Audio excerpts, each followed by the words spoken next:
राम राम दोस्तों, जय बाबा नीम करोली महाराज जी की। आशा है कि आपके ऊपर भी बाबा नीम करोली जी की अपार कृपा होगी। आपके घर परिवार में सभी कुशल मंगल होंगे, यही मैं प्रार्थना करता हूँ सभी देवी देवताओं से। मेरे श्री राम जी, मेरे हनुमान जी, मेरे शिव शंकर महादेव, मेरी आदि पराशक्ति माँ पार्वती, मेरी नवदुर्गा माता सबके कष्ट हरे। जय श्री राम, जय शिव शंकर महादेव।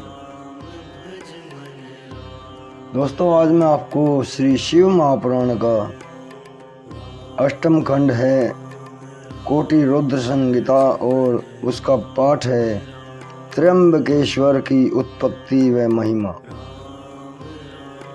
दोस्तों, कल मैंने आपको सुनाया था गौतम ऋषि को गौ हत्या का दोष लग जाता है और फिर वे उसके लिए प्रायश्चित का उपाय अन्य ऋषियों से पूछते हैं और प्रायश्चित करने के लिए वे अपना स्थान बदल देते हैं और वहाँ क्या करते हैं, वे शिव आराधना करते हैं। उसमें शुरू करते हैं, जय शिव शिव शिव।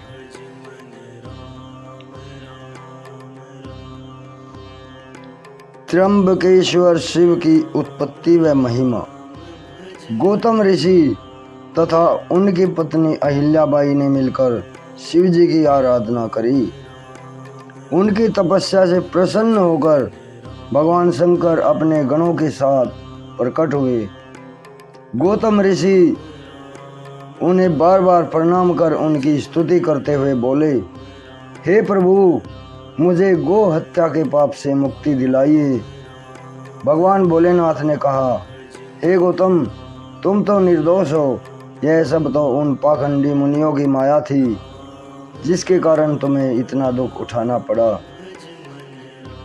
गौतम ऋषि बोले, उन मुनियों ने तो मेरे साथ बुरा व्यवहार किया, परंतु मेरे लिए तो यह भलाई का काम हो गया, क्योंकि इससे मुझे आपके प्रत्यक्ष दर्शन प्राप्त हो गए। भगवान शंकर ने गौतम से वरदान मांगने को कहा। इस पर गौतम ऋषि बोले, हे प्रभु, आप पतित पावनी गंगा जी को यहाँ प्रकट कर दीजिए, जिससे दूसरे व्यक्तियों का भी भला हो सके।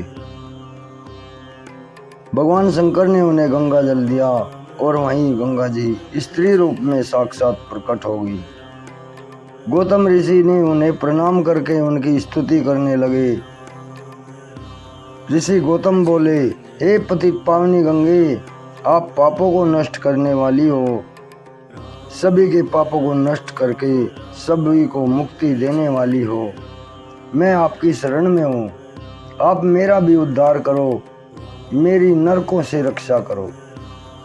फिर भगवान शंकर गंगा जी से बोले, हे पतित पावनी, तुम मेरी आज्ञा से गौतम को सकुटुम्ब पाप रहित कर दो। गंगा जी बोली, हे प्रभु, आपकी आज्ञा सिरोधार्य है, मैं इन्हें कुटुंब सहित पवित्र करके आपके लोक को जाऊंगी। इस पर भगवान शंकर बोले, हे कल्याणी, तुम कलयुग के 28वें मनवंतर तक इसी पृथ्वी पर विराजमान रहो। गंगा जी बोली, हे भगवान, यह तो तभी संभव है जब आप पार्वती के साथ शरीर धारण करके यहाँ पर मेरे समीप ही रहें। संसार में मेरी कीर्ति हो, तभी मैं पृथ्वी पर रह सकती हूँ। इस पर भगवान शंकर ने गंगा जी को समझाते हुए कहा, मुझ में और तुम में कोई अंतर नहीं है, हम दोनों तो एक ही रूप हैं। इस पर भी यदि तुम्हारी यही इच्छा है तो तुम्हारे समीप ही मेरा निवास होगा। भगवान शंकर वहाँ पर त्र्यंबकेश्वर नाम से और गंगा जी गौतमी गंगा के नाम से विराजमान हो गई। गौतमी गंगा जी पर तो पुष्कर राज सरोवर, गंगा जी तीर्थ और विष्णु आदि देवताओं का निवास है और गंगा जी गौतमी परम पवित्र कल्याणकारी है। जब महर्षि गौतम ने गंगा जी को जल रूप में दर्शन देने की प्रार्थना की तो ब्रह्म ऋषि ब्रह्मगिरी पर जल रूप में बहने लगी। महर्षि और उनके शिष्यों ने गंगा के दर्शन करके उनमें स्नान किया और गौतम मुनि के साथ शत्रुता रखने वाले मुनि वृंद भी वहां पर स्नान करने हेतु आए, परंतु उन्हें देखकर गंगा जी लुप्त हो गई। इस पर ऋषि गौतम आश्चर्यचकित रह गए और वे गंगा जी से प्रार्थना करने लगे, हे मातेश्वरी, आज आप मेरे ऊपर कृपा करें। ये मुनि जो मेरे विरोधी थे, अब आप मेरी तपस्या से इन्हें भी दर्शन देकर कृतार्थ करें।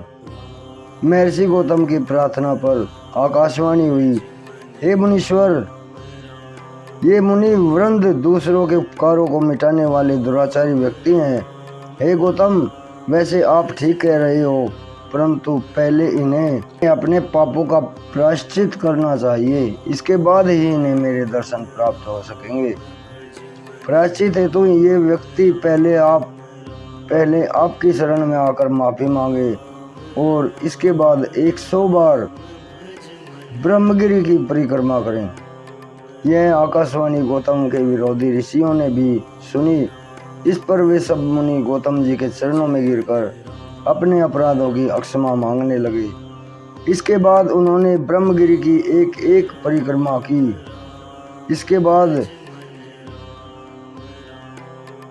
उन सबको गंगा जी के दर्शन प्राप्त हो गए। उस स्थान का उषावर्त नाम पड़ गया। इसके बाद शौनक आदि ऋषियों ने सूत जी से पूछा, हमने सुना है कि ऋषियों को गौतम मुनि ने साफ दे दिया था, इसमें कितना सत्यता है, हमें बताने की कृपा करें। सूत जी ने बताया, हे मुनियों, जब बनावटी गाय की हत्या हो गई तो उनके विरोधी मुनियों ने प्रसिद्ध कर दिए कि गौतम मुनि ने गौ की हत्या कर दी है। शिव भक्त गौतम जी ने कहा, यह तो बनावटी गौ है। वे क्रोध में भरकर श्राप देने लगे, हे नीच वृत्ति के ब्राह्मणों, मैं तुम्हें श्राप देता हूँ, तुम लोग भगवान शिव का पूजन नहीं कर सकोगे एवं शिव जी के पर्वों से विमुख रहोगे। इस प्रकार गौतम जी के श्राप से वे सभी मुनि लोग शिव जी से विमुख होकर कांची नगरी में निवास करने लगे और गौतम मुनि शिव की आराधना में लग गए। तो दोस्तों, ये आज का पाठ था शिव महापुराण अष्टम खंड कोटि रुद्र संगीता। पाठ का नाम है त्र्यंबकेश्वर की महिमा।